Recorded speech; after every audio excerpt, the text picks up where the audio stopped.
ہمیں پتہ ہے، یاد رکھیے ان کے بارے میں بتایا گیا ہے، وہ نام کے ساتھ بتایا گیا، وہ ہے منکر اور نکیر۔ یہ دو فرشتے یاد رکھیے جس کو ہم کہیں گے ملک الموت کے بعد جو آئیں گے،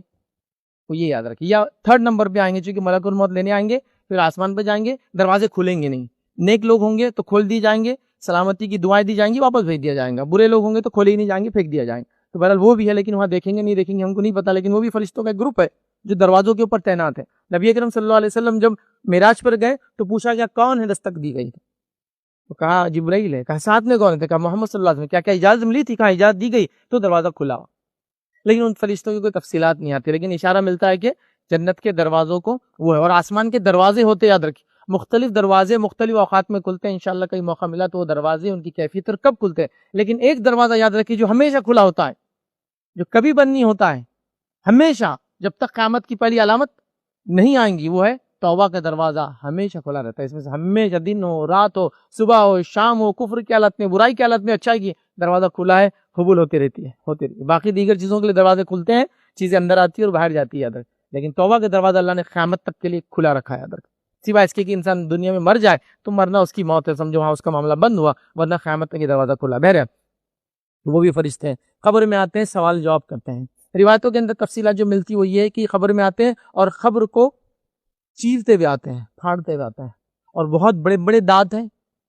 ٹھیک ہے، اور بہت بڑی بڑی آنکھیں، اور گرج دار جیسا بجلی کڑکتی ہے نا ویسی آواز میں بات کرتے ہیں، اور پھر یہ آ کے سوال کریں گے، جو 3 سوال قبر کے ہم جانتے ہیں یاد رکھیں۔ خبر کے اندر 3 سوال بڑے مشہور ہیں، لیکن خبر کے اندر 3 نہیں، ایک چوتھا سوال بھی یاد رکھیں جو ابو داؤد کی روایت میں بھی آتا ہے اور صحیح بخاری کی روایت میں بھی آتا ہے، لیکن وہ سوال نہیں ہے، وہ 3 سوال کے بعد ایک سوال ہونے والا ہے، جو جواب دے دیں گا تینوں کے تو فرشتے 14 سوال کریں گے، کیسے معلوم ہوا،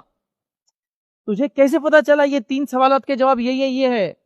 تو گویا بتا دیا گیا جواب کہاں ڈھونڈنا ہے ہم کو، زندہ لوگ۔ تو وہ مردہ جس نے تینوں کے جواب صحیح دیے ہوں گے تو وہ کیا کہیں گا، میں نے قرآن پڑھا تھا، میں اس پہ ایمان لایا تھا، میں نے اس کی تصدیق کیا تھا، نتیجتاً مجھے 3 سوالات کے جواب آ گئے۔ تو یہ چوتھا سوال یہ سمجھ رہے ہیں، تو بس پھر اس کا کیا، اس نے قرآن پڑھا نہ ایمان لایا، تو بہرحال پتہ چلا قرآن وہ کتاب ہے جس سے خبر کے 3 سوال کے ہم جواب دے سکتے۔ بہرحال تو یہ سوال و جواب کرنے آنے والے ہیں۔ دنیا کے اندر تو بچے اسٹوڈنٹس کو میں نے دیکھا وائوا میں ٹیچر سے ڈر جاتے ہیں، پسینے چھوٹ جاتے ہیں،